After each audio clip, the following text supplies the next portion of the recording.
materi ke-10 dari modul Financial Accounting adalah Statement of Cash Flow atau laporan arus kas. Kita akan mempelajari Statement of Cash Flow, Direct Method, dan Indirect Method. Kegunaan dari Statement of Cash Flow adalah menyediakan informasi untuk menilai kemampuan entitas atau perusahaan untuk menghasilkan arus kas pada masa depan, kemudian kemampuan entitas untuk membayar dividen dan obligasi, kemudian alasan untuk perbedaan antara laba bersih dan kas bersih yang disediakan atau digunakan oleh kegiatan operasi, kemudian investasi tunai dan transaksi pembiayaan selama periode tersebut.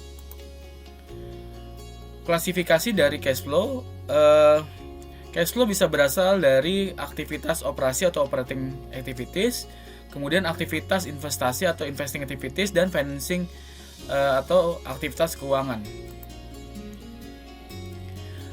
Aktivitas operasi berasal dari item laporan rugi laba, kemudian aktivitas investing berasal dari perubahan investasi dan aset tidak lancar, aktivitas financing berasal dari perubahan liabilities tidak lancar dan ekuitas.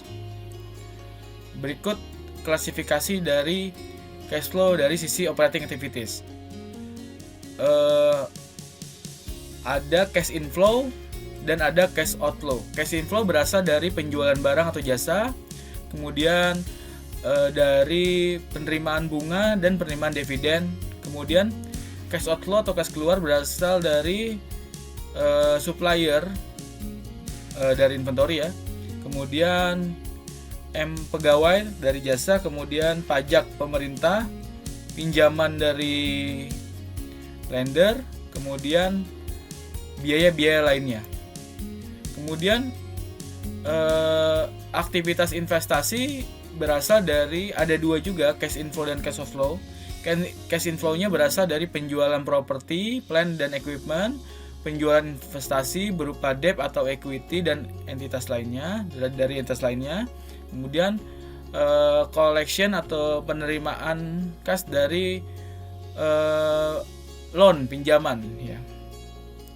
Kemudian cash outflow itu berasal dari pembelian properti, plant dan equipment, kemudian pembelian investasi berupa pinjaman atau equity atau ekuitas, kemudian meminjam dari entitas lainnya. Kemudian financing activities itu ada cash inflow-nya dan ada cash outflow-nya juga. Cash inflow-nya itu berasal dari penjualan saham dan penerbitan pinjaman jangka panjang berupa bonds atau note ya. Kemudian cash outflow berasal dari pembayaran dividen kepada pemegang saham dan melunasi utang jangka panjang atau pengambil alihan saham atau treasury shares. Ada aktivitas yang sifatnya non tunai yang signifikan. Yang pertama, penerbitan langsung saham biasa untuk membeli aset, kemudian konversi obligasi menjadi saham biasa, kemudian penerbitan langsung hutang untuk membeli aset dan pertukaran aset pabrik. Perusahaan melaporkan aktivitas non-tunai dalam catatan terpisah atau schedule tambahan untuk laporan keuangan.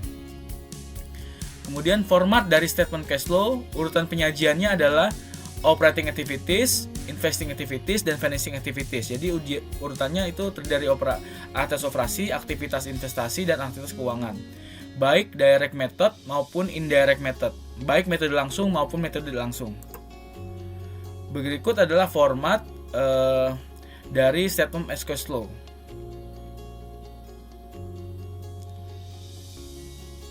Jadi ada cash flow dari aktivitas operasi, ada cash flow dari aktivitas investasi, dan ada cash flow dari aktivitas keuangan.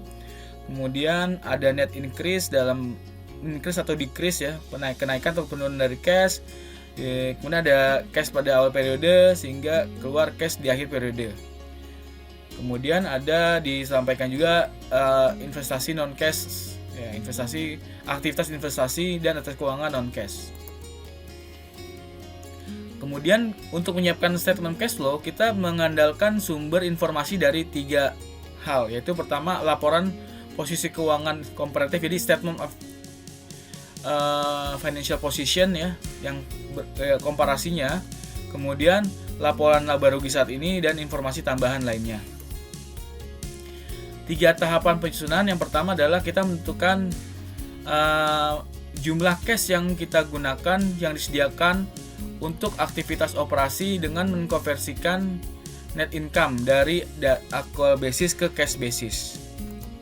Langkah kedua adalah kita menganalisis perubahan non-current asset dan akun liability, serta mencatat investasi, aktivitas investasi, dan aktivitas keuangan.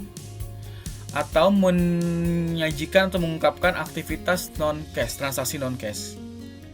Langkah ketiga adalah kita membandingkan perubahan cash dari statement cash flow, di mana perubahan itu dilaporkan dalam statement of financial position untuk memastikan bahwa jumlahnya itu sesuai. Oke. Perusahaan menyajikan indirect method dengan dua alasan, karena lebih mudah dan lebih kecil cost yang digunakan. Kemudian fokus terhadap perubahan net income dan perubahan net cash flow dari aktivitas operasi. Ilustrasi di indirect method adalah sebagai berikut. Ini informasi dari income statement di akhir Desember 2014. Berikut adalah comparative statement dari financial position. Jadi masing-masing aset ya itu dibandingkan antara 2013-2014 kenaikannya dan penurunannya. Oke, ini perbandingan di sisi ekuitas dan ini diperbandingkan di sisi liabilities juga ya. Dan ini informasi tambahannya. Oke, langkah pertama adalah menentukan kas bersih yang disediakan atau digunakan oleh aktivitas operasi dengan mengubah pendapatan bersih dari basis accrual menjadi cash basis. Penyesuaian umum terhadap laba atau rugi bersih dengan menambahkan kembali pengeluaran non tunai, contohnya depresiasi, amortisasi atau biaya deflasi. Kemudian kurangi keuntungan dan tambahkan kerugian. Kemudian perubahan aset lancar non tunai dan akun kewajiban lancar. Kemudian meskipun biaya penyusutan mengurangi laba bersih, itu tidak mengurangi uang tunai. Perusahaan harus menambahkannya kembali ke laba bersih. Nah, ini urutannya. Jadi cash flow from operating activities itu dari net income, kita depresiasi itu kita tambahkan lagi karena sebenarnya itu pengeluaran non cash ya. Karena kita menggunakan cash basis di dalamnya. Kemudian perusahaan harus melaporkan uang tunai yang diterima dari penjualan atau pembuangan aset pabrik di bagian kegiatan investasi. Karena ini setiap kerugian penjualan ditambahkan ke laba bersih di bagian operasi. Kemudian setiap keuntungan penjualan dikurangkan dari laba bersih di bagian operasi. Nah, ini seperti ini. Jadi net income adjustment-nya itu tadi menambahkan depresiasi dan menambahkan atau mengurangi loss on disposal. Ini kalau pembuangan aset ya. Sehingga total yang diterima net cash-nya itu 157. Ketika saldo piutang usaha menurun, penerimaan kas lebih tinggi dari pendapatan yang diperoleh berdasarkan basis accrual. Ya, jadi kalau bisa dilihat nih AR-nya nih, balance-nya 30.000. Lalu menerima receipt customer 517.000. Oke, kemudian ada sales revenue 57.000 sehingga balance-nya 20.000. Ya, saldo akhirnya ya. Perusahaan menambah laba bersih sejumlah penurunan piutang. Nah, ini. Jadi kalau penurunan AR berarti kan ada asumsinya ada penerimaan kas tambahan pembayaran piutang ya. Jadi kita terima tambah. Jadi ditambahkan 10.000 jadi 167. Oke. Ketika inventory balance increase, jadi ketika saldo inventory meningkat, cost of goods sold juga akan meningkat. Jadi COGS itu tidak merefleksikan jumlah cash yang dibayarkan untuk barang dagang. Jadi perusahaan mengurangi net income ketika inventory berkurang. Jadi kalau misalnya inventory berkurang 5.000, ini mengurangi. Jadi dari 167 tadi dikurangi 5.000 jadi 162. Kemudian perubahan non-cash current asset account. Ketika saldo prepaid expense meningkat, uang tunai yang dibayarkan untuk pengeluaran lebih tinggi dari pengeluaran yang dilaporkan secara accrual. Perusahaan mengurangi penurunan dari laba bersih menjadi kas bersih yang diperoleh dari aktivitas operasi. Jika prepaid expense berkurang, biaya yang dilaporkan lebih tinggi dari biaya yang dibayarkan. Jadi kalau ada peningkatan prepaid expense, maka akan mengurangi ya.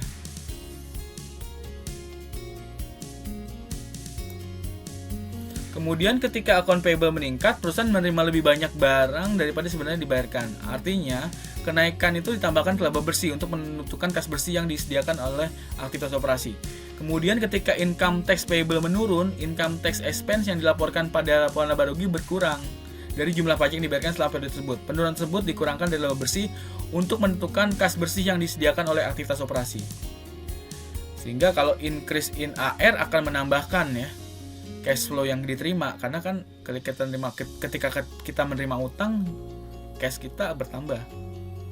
Kalau ada penurunan dari income tax, berarti mengurangi ya cash flow kita. Nah ini ringkasannya ya tadi. Depreciation expense berarti menambah, patent amortization expense menambah, depletion expense menambah, loss on disposal menambah, gain on disposal mengurangi, kemudian increase in current asset account mengurangi, decrease in current asset account menambah, increase in current liability account menambah, decrease in current liability account mengurangi. Contohnya di sini nih, perusahaan membeli tanah sebesar 110.000 euro dengan menerbitkan obligasi jangka panjang. Ini adalah aktivitas investasi dan pendanaan non tunai yang signifikan yang pantas diungkapkan dalam schedule terpisah. Jadi aktivitas keuangan yang signifikan jumlahnya itu harus diungkapkan. Di sini ada land ya. Jadi penerbitan bonds untuk penerbitan obligasi untuk membeli lahan ya. Nah ini arus kasnya ya, disclosure-nya. Jadi issuance of bonds to purchase land. Jadi penerbitan bonds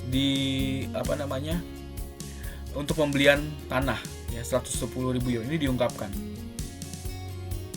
Dari tambahan informasi, perusahaan memperoleh gedung kantor seharga 120.000 secara cash ya. Ini adalah arus kas keluar yang dilaporkan di bagian investasi. Nah, ini mesti dimasukkan juga. Jadi purchase of building 120.000. Ya, di sini ada nih, mengurangi cash ya. Kemudian informasi tambahan menjelaskan bahwa peningkatan peralatan dihasilkan dari dua transaksi, pembelian peralatan 25.000 euro dan penjualan seharga 4.000 euro dari peralatan seharga 8.000. Nah, ini dimasukkan ke dalam cash flow ya, di financing activities ya, dan investing activities.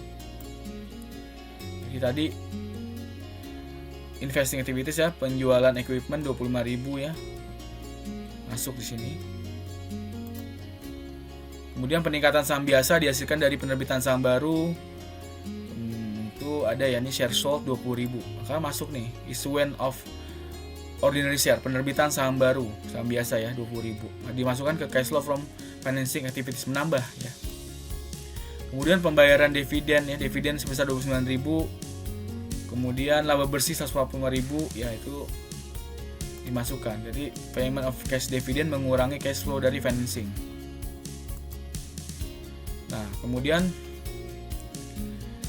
langkah ketiga adalah perubahan bersih cash. Jadi bandingkan perubahan bersih dalam kas pada laporan arus kas dengan perubahan dalam arus kas yang dilaporkan pada laporan posisi keuangan untuk memastikan jumlahnya sesuai ya. Jadi kita bandingkan ini. Nah, kita analisis ya. Kemudian untuk menganalisis cash flow, kita bisa gunakan salah satunya free cash flow. Rumusnya adalah cash provided by operating activities, cash dari aktivitas operasi dikurangin capex, capital expenditure dikurangin cash dividend. Free cash flow menjelaskan sisa kas dari operasi setelah penyesuaian untuk pengeluaran modal dan dividen. Nah, ini contohnya nih. Jadi ini ada cash from operating activities ya, sebesar 489.